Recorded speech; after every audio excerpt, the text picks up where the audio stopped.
মদ্যপান, ধূমপান ও মাদক সেবন স্বাস্থ্যের পক্ষে ক্ষতিকারক। এটি ক্যান্সারের কারণ।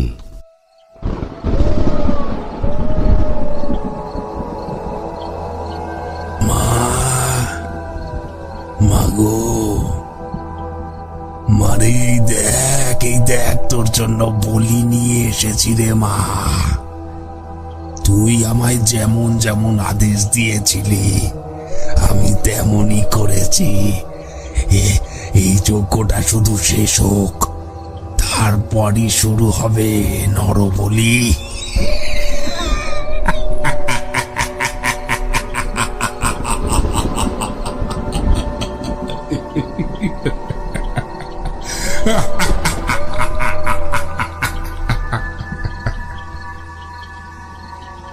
ओम अंजनाद्रीनी भंग देवीं शशानालाय लाभशीनम रक्त नेत्रंग मुक्त केशिं शुष्क मांग शती भैरावम पिंगाक्षिं वसंत हेमम मद्दपूर्णं कपालकम्।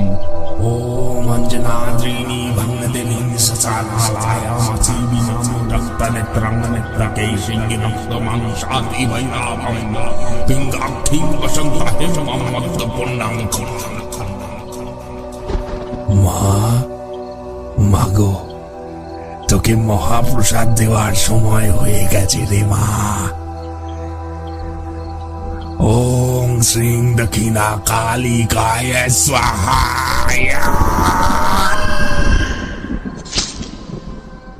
কাহিনীটা আজ থেকে 25 থেকে 30 বছর আগে। ততদিন আমার দীক্ষা নেওয়া সম্পন্ন হয়ে গেছে, শিখেও গেছি অনেক কিছু। গৃহ থেকে আমি তখন পুরোপুরি ভাবে বিচ্ছিন্ন। বাড়ির লোকের কথা সেভাবে নয়, মোটেই মনে পড়ে না। পথে পথে ঘুরি আর লোকজনে ভালোবেসে দুটো চাল ডাল ভিক্ষে দিলে তাই খাই, না দিলে না খেয়ে থাকি। তাতে আমার বিশেষ কোনো আপত্তি বা বিপত্তি কোনোটাই হয় না।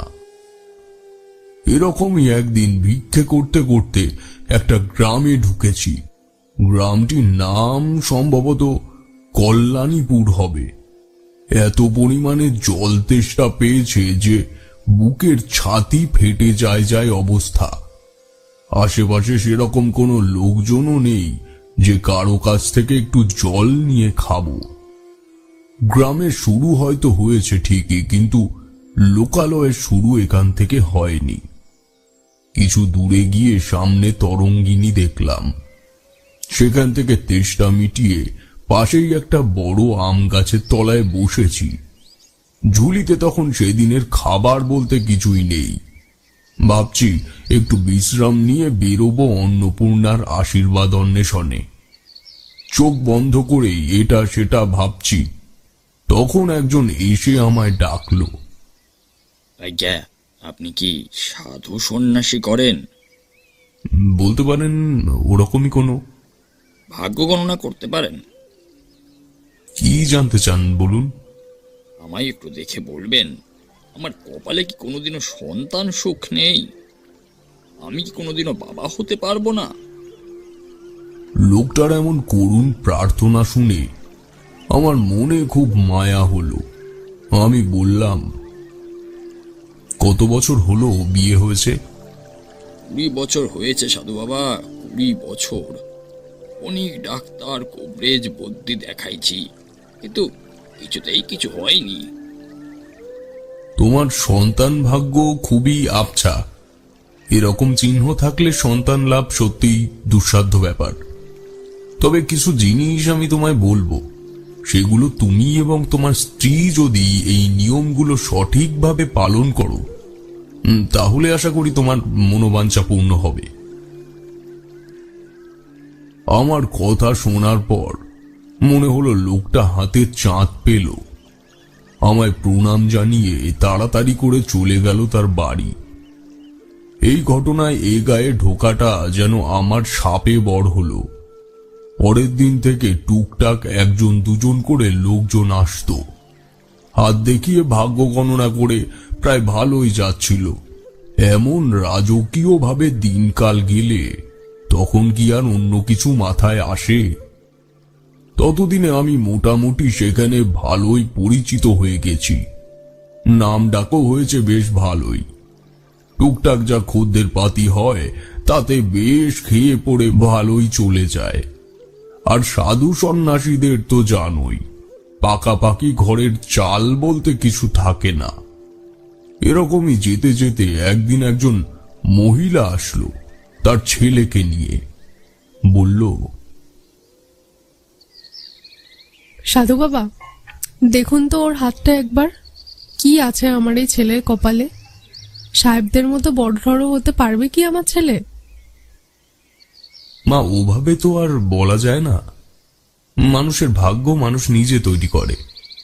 বিধাতা এক প্রকার লিখে দেয় ঠিকই, কিন্তু তার থেকে উত্থান বা পতন সবটাই নির্ভর করে মানুষের বর্তমান কাজের উপর। আমাদের আর কোনো ছেলে মেয়ে নেই সাধু বাবা, এই আমার সবকিছু। ওকে নিয়ে আমার অনেক স্বপ্ন। ছেলেটার ওপর দিয়ে খুব আপদ বিপদ যাচ্ছে কদিন ধরে। শান্ত হয়ে বসো, আমি দেখছি। ছেলেটার হাতের রেখায় যা দেখলাম তা খুব সাধারণ নয়। পৃথিবীতে খুব কম সংখ্যক মানুষ এরকম যোগে জন্মায়। অনেক বেশি ভালো কপাল না হলে বা পূর্বজন্মে কোনো বিশেষ কাজ বাকি না থাকলে কেউ এই রাজযোগে জন্মগ্রহণ করে না। এবং এই যোগে জন্মানো জাতক জাতিকাদের জীবনে কিছু নির্দিষ্ট বয়স পর্যন্ত আপদ বিপদ লেগেই থাকে। বললাম, তোমার ছেলে খুবই ভাগ্যবান, তবে এক বিশেষ যোগে জন্ম নেওয়ায় ওর 24 বছর বয়স পর্যন্ত টুকটাক আপদ বিপদ লেগে থাকবে। তবে চিন্তা করো না, সেই জিনিস কোন দিক থেকে এসে কোন দিক থেকে চলে যাবে আপনাতেই, তা বুঝতেই পারবে না। বাকি আর যা যা দেখতে পাচ্ছি সব ভালোই আছে, খারাপ না। ছেলেটির মা চলে যাওয়ার পর ভাবছি যেটা দেখেও ওনাকে বললাম না, সেটা কি না বলাটা ঠিক হলো, নাকি বলে দেওয়াই ভালো ছিল। যদিও চিহ্নটা খুব আবছা, সেভাবে ভয় পাওয়ার বিশেষ কোনো কারণ নেই, তবুও। কিসের চিহ্ন ঠাকুরমশাই? মানে কোনো বিশেষত্ব আছে কি সেই চিহ্নের? হ্যাঁ, সে তো আছেই, তবে কার্যকর হয় তখনই যখন সে চিহ্ন তীব্র জ্যোতিতে জ্বলজ্বল করে। যে সে চিহ্ন নয়, এ রাজ চিহ্ন। একমাত্র যারা পূর্ণ রাজ শুভ যোগে জন্ম নেয় এবং ভগবানের আশীর্বাদ প্রাপ্ত হয়, কেবল তারাই এই চিহ্নের অধিকারী হয়ে থাকে। এমন সন্তান যদি কোনো কাপালিক বা সাধুর লোভের শিকার হয়, তাহলে তার অকাল মৃত্যু নিশ্চিত। কিন্তু এমন সন্তান এসব লোকের শিকার হতেই বা যাবে কেন? ভালো প্রশ্ন করেছ। এইসব জাতক জাতিকাকে যদি কোনো কাপালিক বা তান্ত্রিক তাদের বাড়িতে আছেন কেউ? তারানাথের কথার মধ্যে হঠাৎ করে বাঁধ সাধল এক ভদ্রলোক। লোকটির সাড়া পেতেই তারানাথ উঠে চলে গেল বাইরে। ঘর থেকে তাদের কথোপকথন শুনতে পেলাম। কি চাই বলুন? আপনি কি তারানাথ চক্রবর্তী? হ্যাঁ, আমি সে। বলুন। আসলে এসেছিলাম একটু কোষ্ঠী তৈরি করাতে। আজ তো রবিবার, রবিবারে আমি জ্যোতিষ কর্মে হাত দেই না। আপনি একটু কষ্ট করে আগামীকাল আসবেন। তারানাথ বাইরে দাঁড়িয়ে লোকটার সাথে বেশ কিছুক্ষণ ধরে কথা বলার পর আবার বৈঠক ঘরে ফিরে এলো।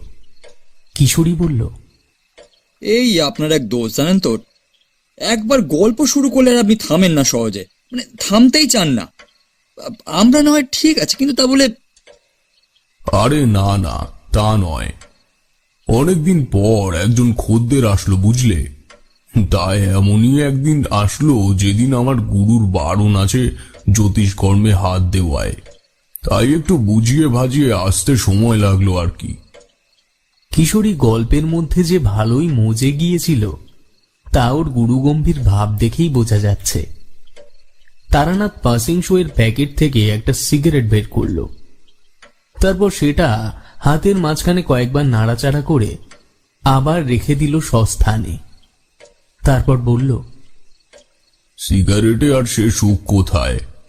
গুড়ুক গুড়ুক শব্দ, সোদা সোদা গন্ধ, তাতে এক আলাদা ব্যাপার। সিগারেট তার কাছে কিছুই না। যাই হোক, আজ আর এসবে মন নেই। যা বলছিলাম, কল্যাণপুর গ্রামে তখন আমি এক প্রকার বেশ জাকিয়ে বসেছি।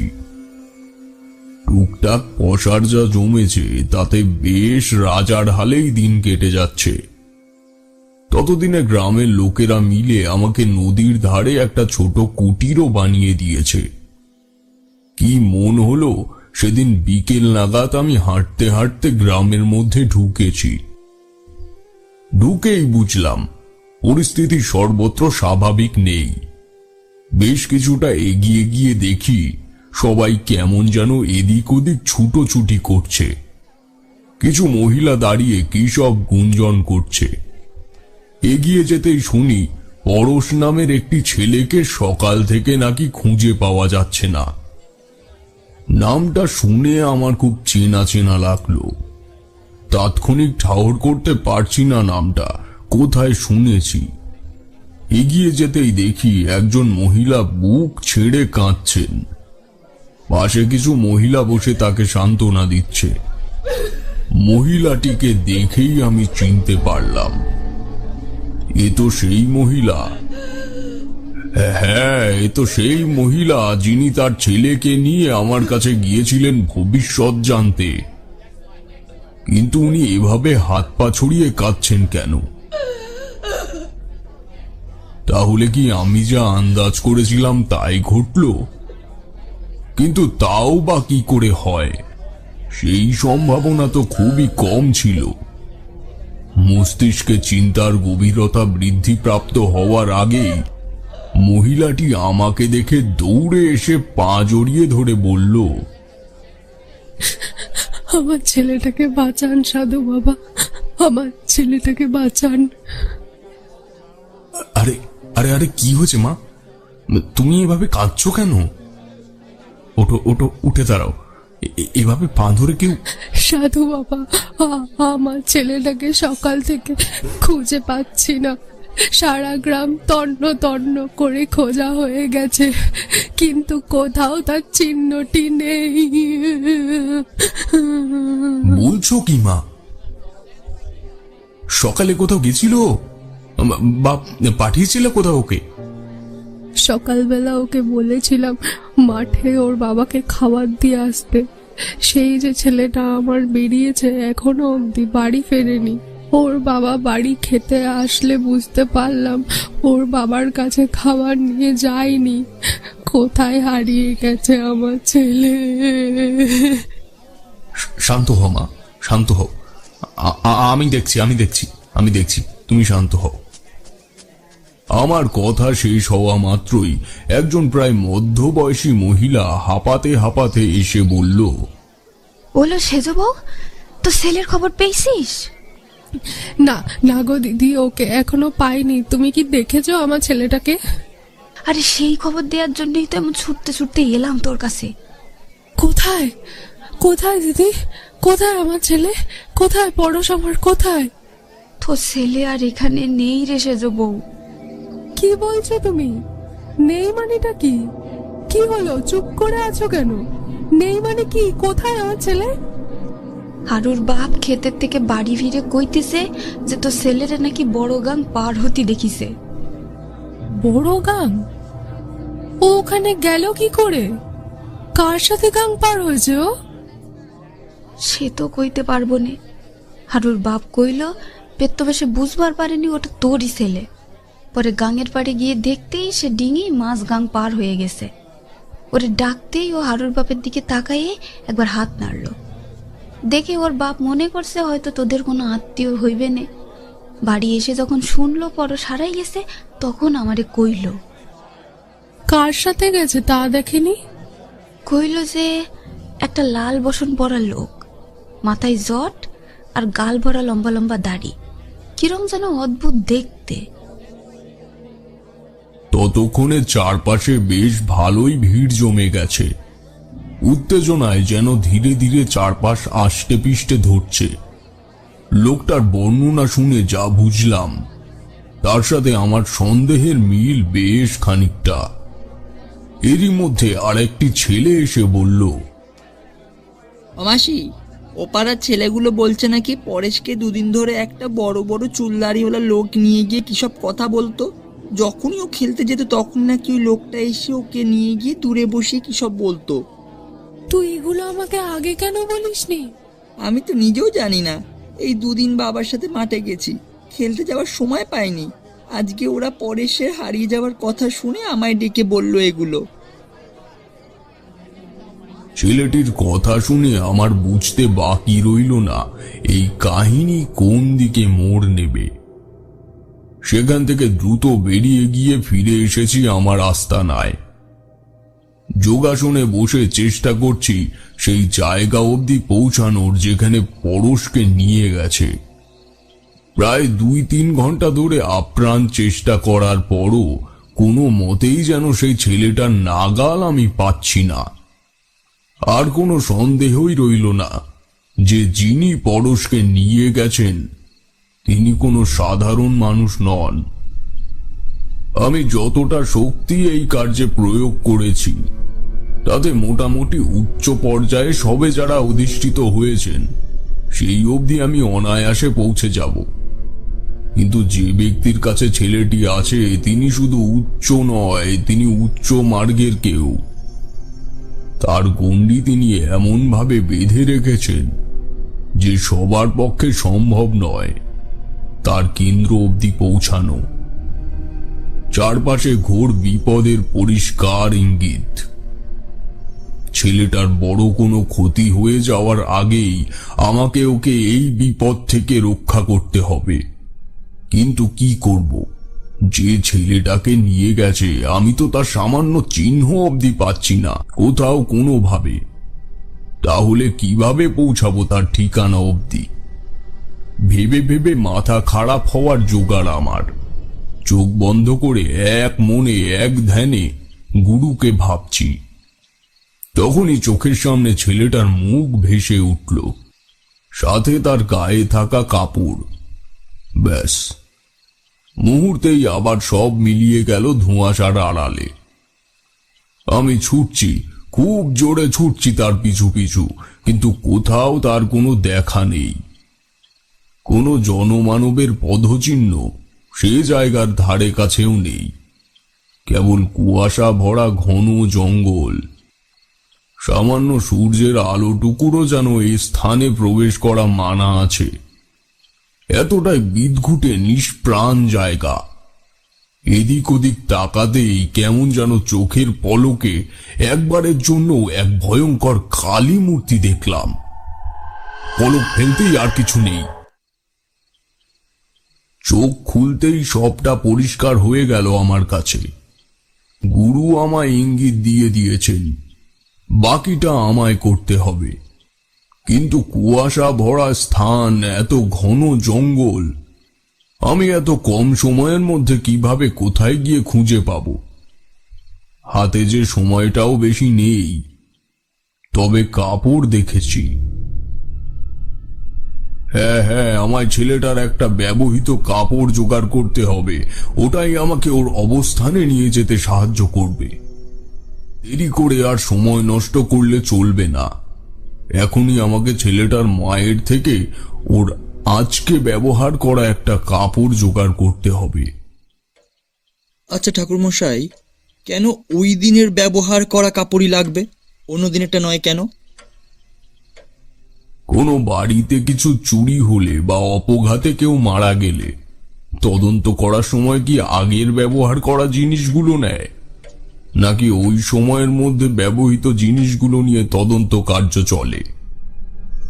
এক্ষেত্রেও ব্যাপারটা একই, কিন্তু মাধ্যম আলাদা, এটুকুই পার্থক্য। দ্রুত ঝুলিটা নিয়ে চোট পায়ে ছুটেছি ছেলেটার বাড়ির উদ্দেশ্যে। ওর বাড়ির লোকের তখন মরণাপন্ন অবস্থা। ছেলেটির মা প্রায় কেঁদে কেঁদে মূর্ছা যাচ্ছে। সারা বাড়িতে লোকজনে ভর্তি। আমি ছেলেটার মায়ের কাছে গিয়ে বললাম, মা জননী, আর কেঁদো না। তোমার ছেলের সন্ধানে বেরোচ্ছি আমি এখন। আমি আমার আপ্রাণ চেষ্টা করব তোমার কোলের ছেলেকে তোমার কাছে ফিরিয়ে দেওয়ার জন্য। ভগবানের কাছে শুধু এটুকু প্রার্থনা করো যেন উনি আমাকে ওর অবধি পৌঁছাতে সাহায্য করে এবং ততক্ষণ পর্যন্ত তোমার ছেলেকে সুস্থ রাখেন। আপনি পারবেন তো আমার ছেলেটাকে ফিরিয়ে আনতে? পারবেন তো? আমি সেই কাজেই বেরোচ্ছি, আমায় শুধু একটু সাহায্য করো মা। ও আজ বাড়ি থেকে বেরোনোর আগে যে যে জামা কাপড় ব্যবহার করেছে তার মধ্যে থেকে যে কোনো একটা কাপড় আমায় দাও, দেরি করো না মা। আমার কথা মতো ছেলেটির মা ঘর থেকে তার ব্যবহার করা একটা কাপড় আমার হাতে দিল। আমি কাপড়টি নিয়ে সেখান থেকে দ্রুত রওনা দিলাম বড় গঙ্গার উদ্দেশ্যে। হারুর মা বলেছিল ছেলেটাকে বড় গাং দিয়ে ওপারে নিয়ে গেছে। তখন সন্ধ্যা পার হয়ে রাত নামতে শুরু করেছে। আমি বড় গাঙের পাড়ে পৌঁছে পড়শের মানে ওই ছেলেটার ব্যবহার করা সেই কাপড় দিয়ে এক বিশেষ কার্য সম্পন্ন করলাম। আর এই কার্য আমায় ওর নিকটে পৌঁছাতে সাহায্য করবে। কিন্তু সেখানে উপস্থিত আরো এক মহা বিপদ। গাঙের এপারে ডিঙি নেই। গ্রামঘাটে সন্ধ্যা পেরোতেই গাং পাড়ে কোনো লোক পাওয়া যায় না। কিন্তু গাং পার না হলে আমি তো ওপারে পৌঁছাতেও পারবো না। এখন যদি পার না হই তাহলে অনেক দেরি হয়ে যাবে। কোনো মতেই দেরি করা চলবে না। কি করব ভাবছি, তখনই হঠাৎ দেখতে পেলাম গাঙের ওপার থেকে একটা ক্ষীণ আলো ভেসে এদিকেই আসছে। তাহলে ভাগ্য আমার এই যাত্রায়ও সহায় হয়েছে। বেশ কিছুক্ষণ বাদে সে ডিঙি ভিড়ল গাঙের পাড়ে। দ্রুত মাঝির কাছে গিয়ে বললাম, মাঝি ভাই, আমাকে একটু দ্রুত ওপারে পৌঁছে দাও, খুব তাড়া ভাই আমার। এখন আর যাবো না বাবু, এমনিতেই আজকে অনেক দেরি হয়ে গেছে, কাল সকাল সারা আর হইবে না। এমন করো না গো মাঝি ভাই, আমি তোমায় 2 পয়সা বেশি দেব। না বাবু, ক্ষমা করবেন, এ গাং এমনি ভালো না। রাতের বেলায় শুনছি তিনারা নাকি এই গাঙেতে যাওয়া আশা করে।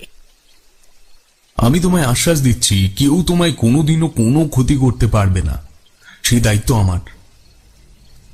তার বিশ্বাস রাখতে পুটুলি থেকে একটা বিশেষ জিনিস বের করে মাঝির হাতে দিলাম এবং তার সাথে 2 পয়সা বেশিও তার হাতে গুজে দিলাম। এই জিনিসটি তোমার সাথে রাখো, সবসময় এটা তোমার সাথেই রাখবে। কখনো কোনো পরিস্থিতিতে কোনো অপশক্তি তোমার কোনো ক্ষতি করতে পারবে না। তুমি নির্দ্বিধায় যেখানে সেখানে যাতায়াত করতে পারবে। আর এই নাও তোমার পাড়ের কড়ি। আর না করো না তুমি, আমি সত্যিই খুব বিপদে গো। যেতে যেতে তার কাছের থেকে ওই ছেলেটাকে যে লোকটি নিয়ে গেছে তার পুরো বর্ণনা শুনলাম। হারুর মা এবং ওই ছেলেটার দেওয়া সেই লোকের বর্ণনার সাথে মাঝির দেওয়া বর্ণনা হুবহু মিলে গেল। বিন্দুমাত্র সন্দেহ রইল না যে এ কোনো কাপালিক ছাড়া আর কেউ হতেই পারে না। যেতে পথে এটাও শুনে নিলাম ওপারে এমন কোনো গহীন জঙ্গল সম্পর্কে তার জানা আছে কিনা। তোমায় অনেক ধন্যবাদ গো। তুমি জানো না তুমি আমার কত বড় উপকার করলে। ভগবান তোমার মঙ্গল করুন। তুমি নিশ্চিন্তে ওপারে ফিরে যাও। মাঝিকে বিদায় দিয়ে আমার গন্তব্যমুখী হয়েছি। গুরুর দেওয়া মন্ত্র জপ করতে করতে আমি এগোচ্ছি। নিকষ কালো অন্ধকার চারপাশে, নিজের হাতটা পর্যন্ত দেখা যাচ্ছে না। একটা মশাল ছাড়া এই মশাধারে এগোনো কোনোভাবেই সম্ভব নয়। পেছনে ফিরে দেখি মাঝি সবে ডিঙি ঘোরাচ্ছে। তার থেকে একটা টিমটিমে আলো নিয়ে মাঝির বলা পথ অনুযায়ী এগোচ্ছি। ঘন জঙ্গলের জোনাকি পোকা পর্যন্ত স্তব্ধ। পরশের ব্যবহার করা কাপড়টিও আমাকে সেই দিকটায় নির্দেশ করছে যাওয়ার জন্য। এরকম ভাবে ঠিক কত দূর গিয়েছি আমার জানা নেই। নদীর ধার থেকে শুরু করে ছোট বড় বেশ কিছু জঙ্গল পেরিয়ে প্রবেশ করেছি এক নিঝুম জঙ্গলে। তখন মাঝরাত হবে। চারিদিকে একটা হাড়হীন করা আবহাওয়া। যত জঙ্গলের ভেতরের দিকে এগোচ্ছি মনে হলো যেন শুনতে পাচ্ছি একটা ক্ষীণ মন্ত্র উচ্চারণের শব্দ। ভাবলাম তাহলে কি এখানেই পরশকে পাওয়া যাবে? আমার ধ্যানে বসে দেখা জায়গার সাথে এই জায়গার মিল হুবহু।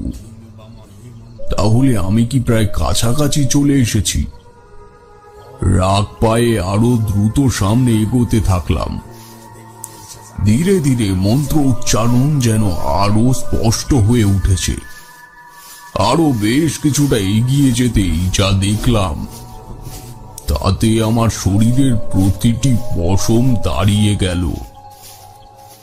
দূরে বেশ কিছুটা জায়গা নিয়ে এক কাপালিক শ্মশানকালীর পুজোর যজ্ঞ করছে।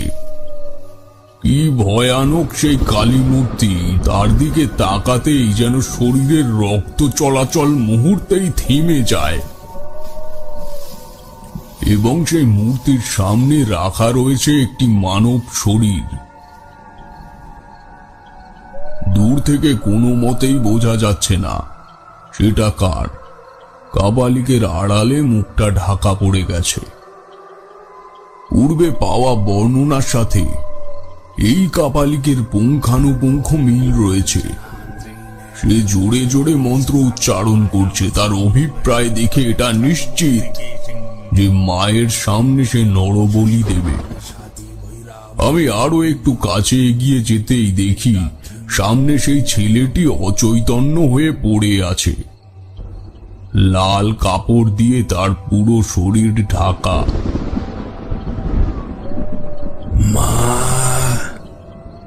মাগো, মারে এই দেখ তোর জন্য বলি নিয়ে এসেছি রে মা। তুই আমায় যেমন যেমন আদেশ দিয়েছিলি আমি তেমনই করেছি। এই যজ্ঞটা শুধু শেষ হোক, তারপরই শুরু হবে নরবলি।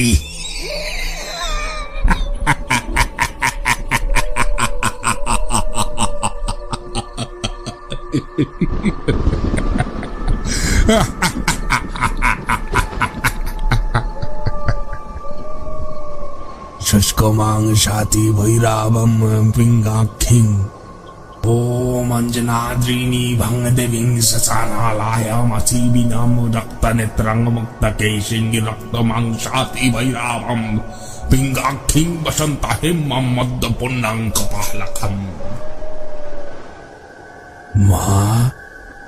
মাগো, তোকে মহাপ্রসাদ দেওয়ার সময় হয়ে গেছে রে মা। দেখলাম কাপালিক বড় একটা খড়গ হাতে নিয়ে সেই ছেলেটির দিকে এগোচ্ছে। আমাকে এখনই যেতে হবে, নয়তো চোখের সামনেই সব শেষ হয়ে যাবে। ওং শ্রীং দক্ষিণা কালিকায় স্বাহা। কাপালিক বলি দেওয়ার জন্য খড়গ উপরে তুলতেই আমি গিয়ে তার হাতটা ধরলাম। বলিতে বাধা পড়ায় আমার দিকে অগ্নি চোখে তাকিয়ে আছে সে। আপনি কি করছেন এটা? কেবল নিজের স্বার্থের বিনিময়ে একটা তাজা প্রাণকে এভাবে শেষ করছেন? আমার সাধনায় তুই বাধা দিলি। এই বলি সম্পন্ন হলেই আমি সেই মূল্যবান বস্তু পেতাম। আমার এতদিনের সাধনা সফল হতো। তোকে আমি কিছুতেই ছাড়বো না আজ। আপনার যা খুশি আপনি করুন, কিন্তু আপনার স্বার্থের জন্য আমি এই ছোট ছেলেটাকে কোনো মতেই আপনার শিকার হতে দেব না। কাপালিক আর আমার মধ্যে তখন তীব্র দ্বন্দ্বযুদ্ধ চলছে। একটা সময় পর তা হাতাহাতি পর্যায়ের রূপ নিল। পাগলের মতো চিৎকার করে সারা জঙ্গল কাঁপিয়ে দিচ্ছে। জঙ্গলের মধ্যে কেবল উন্মাদের চিৎকার প্রতিধ্বনিত হচ্ছে। সে কি ভয়ঙ্কর রূপ পরিবেশের! একটা পর্যায়ে তার শক্তির কাছে আমিও প্রায় হার মেনে নেওয়ার অবস্থা। অসুরের ন্যায় শক্তি সে কাপালিকে। মনে মনে মা শ্মশানকালী ও গুরুদেবকে ডাকছি, মা, মাগো, আমায় রক্ষা করো, এই তাজা প্রাণটিকে বাঁচাতে আমায় সাহায্য করো মা।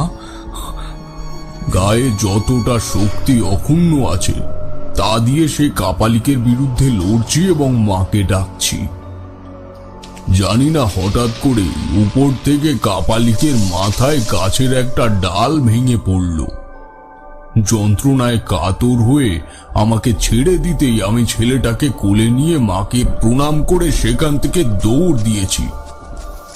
কাপালিকের তখন শক্তি নেই আমার পেছনে দৌড়ানোর। শুনতে পেলাম চিৎকার করে করে সে বলতে লাগলো, তুই মায়ের সামনে থেকে মায়ের উৎসর্গ করা ভোগ কেড়ে নিয়ে গেলি, আমার সাধনায় ব্যাঘাত ঘটালি, তোকে ছাড়বো না। ফিরতেই হবে তোকে, আমার কাছে ফিরতেই হবে। মাগো, মারে মারে। বেশ কিছুটা দূরে এগিয়ে আসার পর কেমন যেন মনে হলো সেখানে তাণ্ডব হচ্ছে।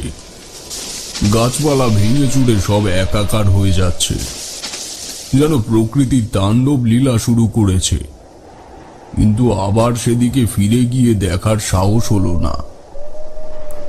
লক্ষ্য তখন একটাই, আমাকে এই ছেলেটাকে নিয়ে দ্রুত একটি নিরাপদ স্থানে পৌঁছাতে হবে। আর এক মুহূর্ত সেখানে বিলম্ব না করে ছেলেটাকে কোলে নিয়ে দৌড়াতে দৌড়াতে এসে পৌঁছালাম বড় গাঙের কিনারায়। তখন ধীরে ধীরে ভোরের আলো ফুটতে শুরু করেছে। পরশের দিকে আমি এতক্ষণে একবারও তাকাইনি সেভাবে। গাঙের কিনারায় আসার পর যখন মোটামুটি চারপাশ বেশ ভালোই পরিষ্কার, তখন চোখ পড়ল ওর মুখের দিকে। মুখটা দেখে আমার সারা শরীর হিম হয়ে গেল। ছেলেটার মুখটা একদম পাংশু বর্ণ হয়ে গেছে, চোখ দুটো দাঁড়িয়ে আছে, শরীরে কোনো নড়নচড়ন নেই, চোখের পাতা অবধি পড়ছে না একবারের জন্য। শরীর ধীরে ধীরে শিথিল হয়ে এসেছে। তাহলে কি ও আর বেঁচে নেই? আমার এত কষ্ট তাকে সব বিফলে গেল।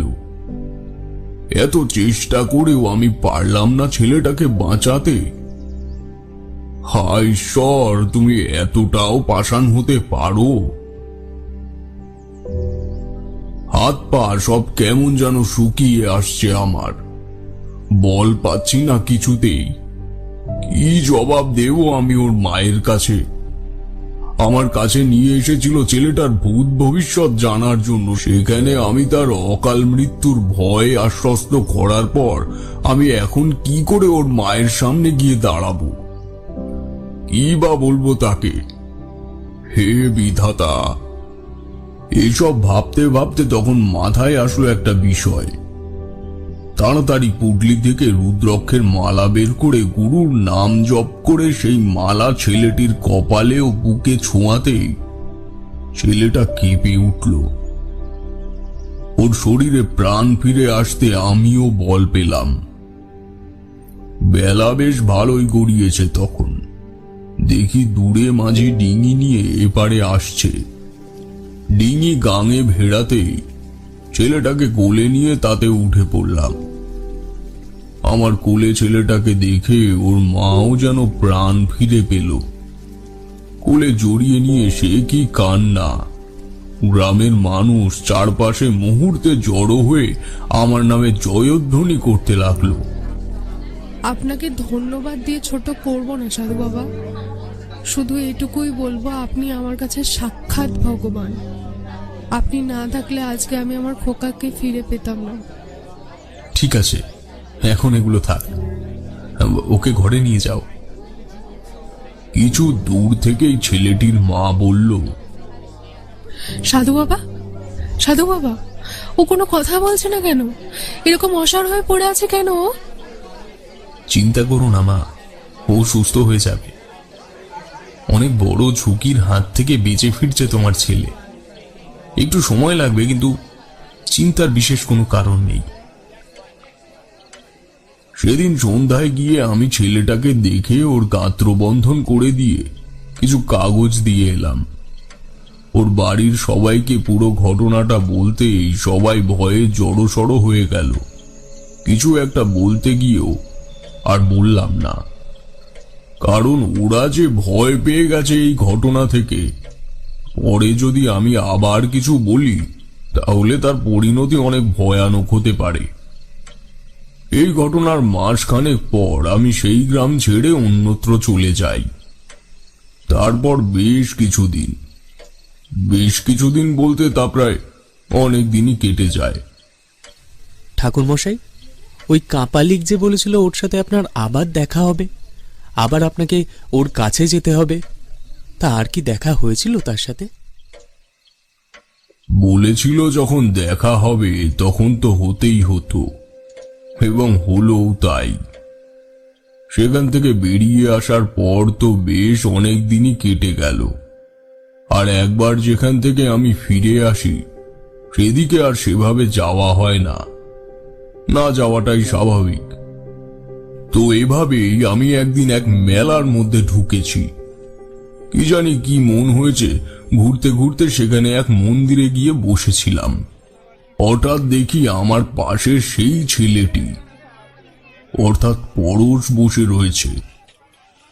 প্রথমে চিনতে না পারলেও বেশ কিছুক্ষণ ধরে নিরীক্ষণ করার পর আমি নিশ্চিত হলাম যে এই পরশ, যে এই সেই ছেলে। কেমন যেন একটা আনমনা হয়ে বসে আছে। সেই চঞ্চল প্রকৃতির ছেলেটি এখন যেন কেমন একটা পাগলাটে গোছের হয়ে গেছে। কিছুক্ষণ পরে দেখলাম ওর মা চোখ মুছতে মুছতে ওর কাছে এলো। আমাকে দেখে এসে চিনতে পেরেছে।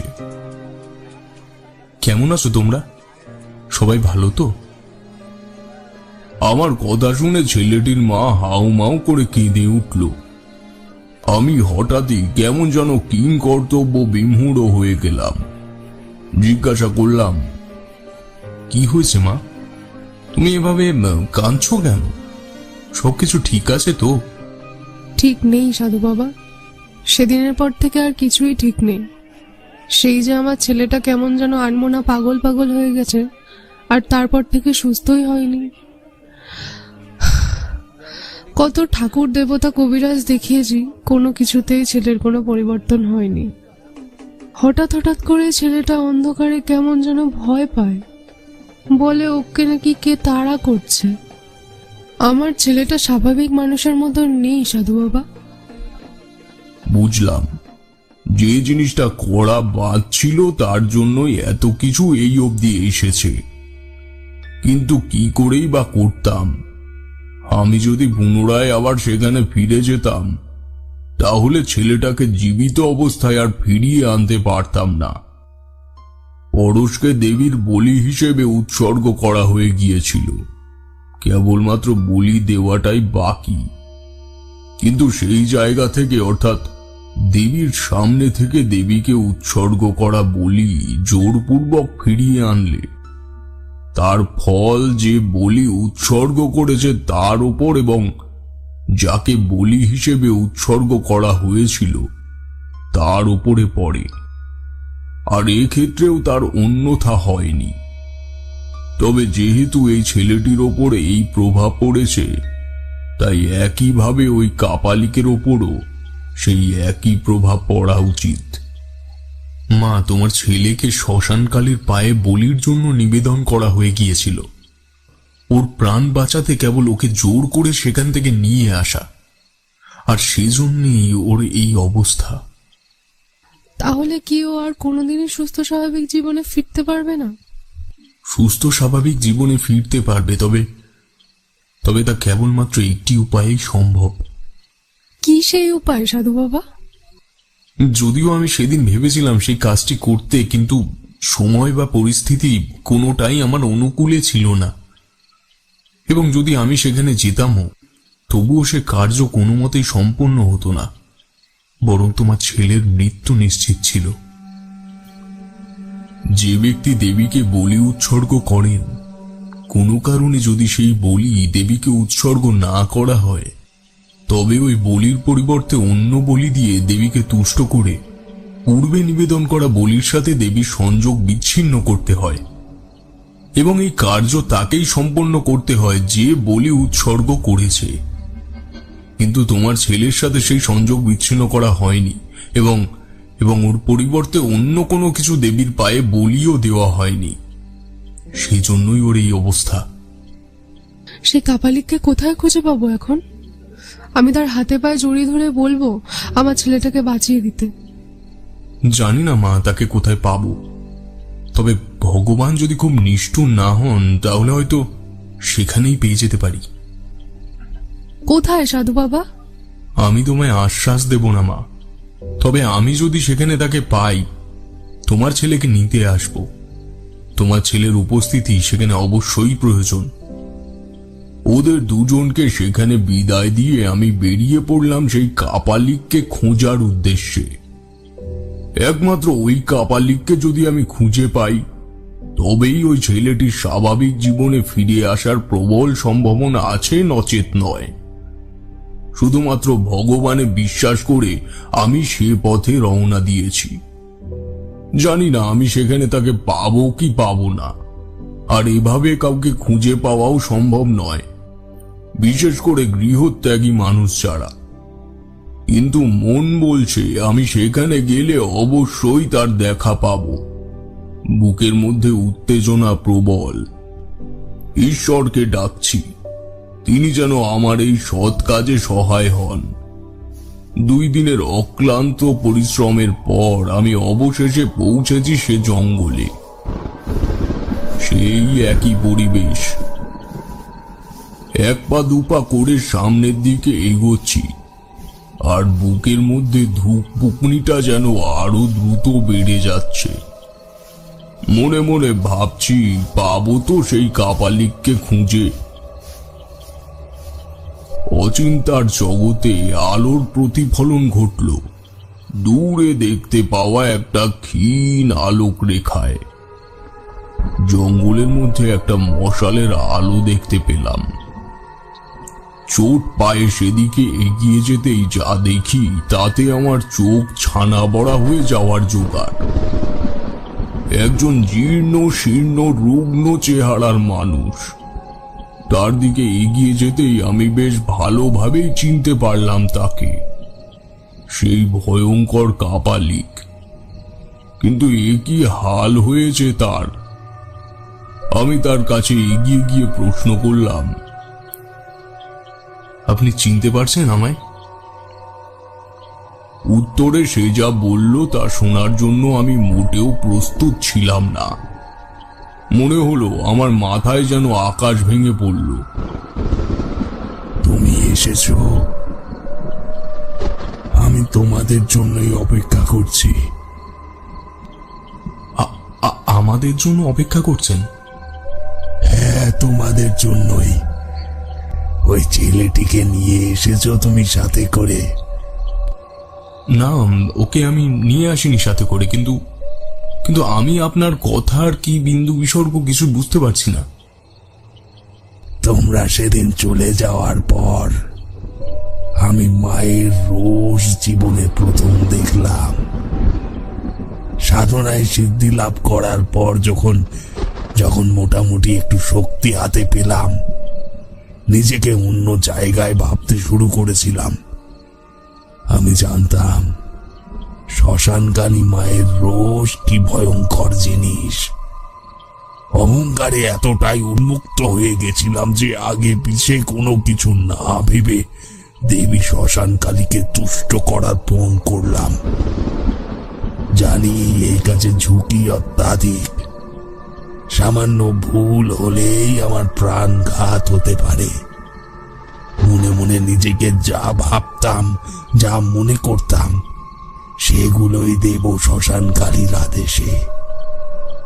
তারপর?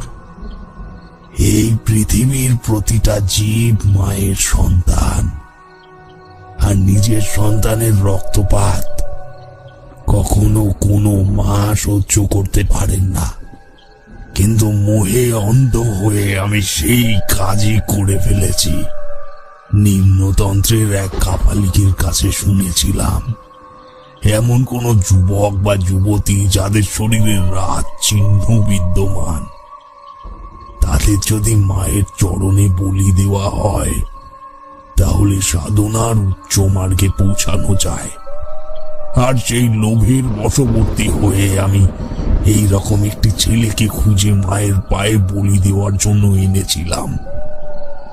মা যে তার সন্তানের রক্ত সহ্য করতে পারেন না এবং আমি যে ভুল করছি তা আমায় চোখে আঙুল দিয়ে বুঝিয়ে দিলেন এবং তার জন্য যথাযোগ্য শাস্তিও দিলেন আমায়। মা আপনাকে শাস্তি দিয়েছেন? হ্যাঁ, তোমাকে দেখে তো মনে হচ্ছে তুমিও এই তন্ত্র জগতের কেউ। তোমার হয়তো জানা আছে, মায়ের পায়ে যে বলি উৎসর্গ করা হয়ে যায় তা যদি না দেওয়া হয় তবে তার প্রতিক্রিয়া কি ভয়ঙ্কর হতে পারে। সেই রাতে কি হয়েছিল আপনার সাথে? তোমরা এখান থেকে বেরিয়ে যাওয়ার কিছুক্ষণ পরেই দেবী আবির্ভূতা হলেন। চারপাশের পরিবেশ যেন মুহূর্তের মধ্যেই বদলে গেল। সেখানে ভয় তখন আমার হাড় হিম হয়ে যাওয়ার জোগাড়। আমি বুঝতে পারলাম দেবী আমার উপরে কুপিত হয়েছেন। চারপাশের গাছপালা যেন ভেঙে চুরে দলা হয়ে আমার উপরেই সব আছড়ে পড়ছে। আমি চেষ্টা করছি দেবীকে তুষ্ট করার, কিন্তু আমার সেই শক্তি তখন নেই। তীব্র যন্ত্রণায় মাথা ছিঁড়ে যাচ্ছে আমার। চারপাশে যে মশাল জ্বালানো ছিল তাও দমকা বাতাসে এক ঝাপটাতে নিভে গেল।